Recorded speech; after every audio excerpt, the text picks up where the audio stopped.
Bonjour et bienvenue. Je m'appelle Thomas Motti et je suis ravi de vous recevoir sur ce nouvel épisode de Concept Rédac, le podcast dans lequel nous décortiquons ensemble les clés de la rédaction marketing pour vous aider à convertir de nouveaux prospects. Si les épisodes de Concept Rédac vous intéressent, n'hésitez pas à commenter et à laisser un avis 5 étoiles sur Apple Podcast ou sur votre plateforme de podcast préférée. Dans l'épisode d'aujourd'hui, je vous propose de revenir sur un canevas utilisé par de nombreux marketeurs pour tenter d'accrocher les prospects et donc les convaincre d'acheter leurs produits ou leurs services. C'est un modèle qui est assez schématique et qui a l'avantage d'être assez simple à comprendre et facile à mettre en application, et lorsqu'il est utilisé intelligemment, il produit des résultats importants. Alors accrochez vos ceintures, évitez de sauter en chemin et en route!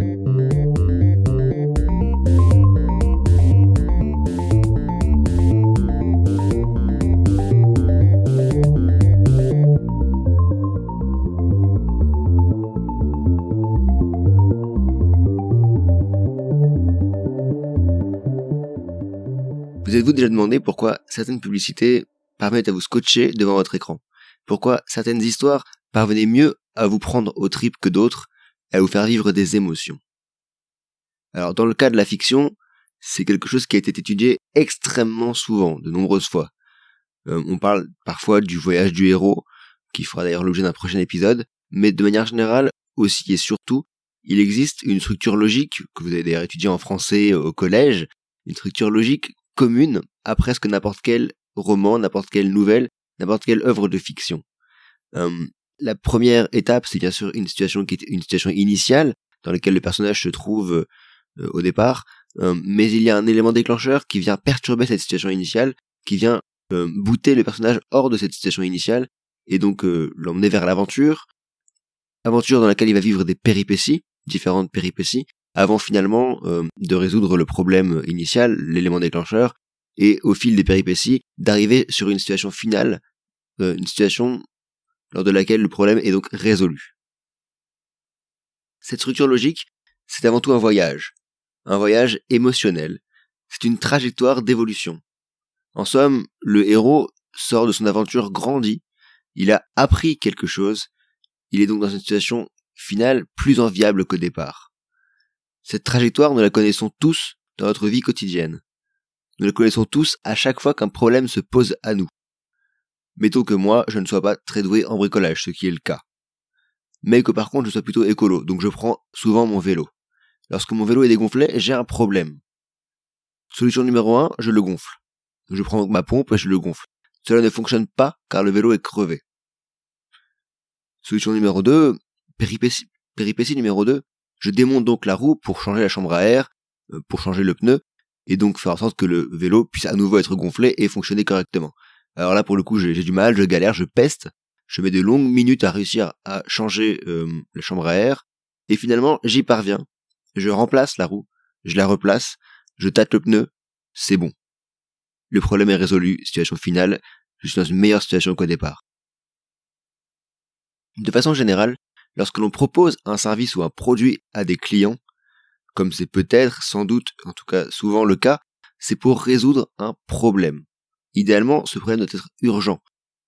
Et le travail d'un bon marketeur pour augmenter son nombre de clients, pour améliorer la conversion des clients, le travail d'un bon copywriter, donc d'un bon rédacteur marketing, c'est de tirer profit de cette trajectoire que nous expérimentons donc tous, chaque jour, à chaque problème que nous rencontrons. Il faut d'abord mettre le doigt sur le problème, puis le mettre en scène, montrer combien celui-ci gagnerait à être résolu, montrer combien votre prospect risque de s'embourber, d'avoir du mal à le résoudre, et peut-être même de ne pas y parvenir, avant de montrer que avec ce que vous avez à vendre, à proposer, avec ce que vous avez, ce sera simple comme bonjour et le problème sera aussitôt résolu. Cette structure d'argumentaire est une structure logique qui est bien connue en marketing, et on parle, pour parler de cette structure, du modèle PAS ou PAS. Un modèle qui est utilisé très souvent et qui a été utilisé des millions de fois. PAS pour Problem, Agitate and Solution. Donc les trois mots anglais, problème, agiter et solution, qui consistent concrètement d'abord à placer votre prospect face aux problèmes qu'il rencontre au quotidien. Puis une fois ce point de douleur mis en lumière, appuyez dessus, utilisez les émotions pour montrer combien ce problème est douloureux, agiter finalement pour faire monter la mayonnaise, de façon à pouvoir ensuite mettre de la pommade sur la brûlure en présentant une solution au problème. Il faut montrer comment votre produit, votre service permet de résoudre ce problème que votre prospect rencontre au quotidien.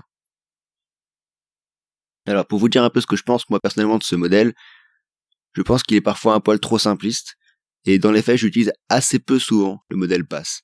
Mais cela n'empêche surtout pas d'avoir de réelle qualité. C'est un modèle qui mérite vraiment d'être connu et qui peut s'avérer très utile dans votre arsenal marketing. Par exemple, au moment de rédiger un argumentaire commercial ou une page de vente, c'est un outil extrêmement utile. Alors, si vous êtes vous-même marketeur, ça m'intéresse d'avoir votre avis là-dessus. Utilisez-vous ce Canva, le modèle PASS, régulièrement? N'hésitez pas à me laisser donc votre retour d'expérience en commentaire. Pour le moment, cet épisode touche donc à sa fin. J'espère qu'il vous aura vraiment intéressé. Si c'est le cas, n'hésitez pas à me le faire savoir. Un commentaire, une note 5 étoiles sur Apple Podcasts, sur YouTube ou sur votre plateforme de podcast préférée. C'est le meilleur moyen de donner un énorme coup de pouce au podcast et pour le faire connaître à tous ceux qui s'intéressent au marketing. On se retrouve très vite pour un nouvel épisode. D'ici là, portez-vous bien.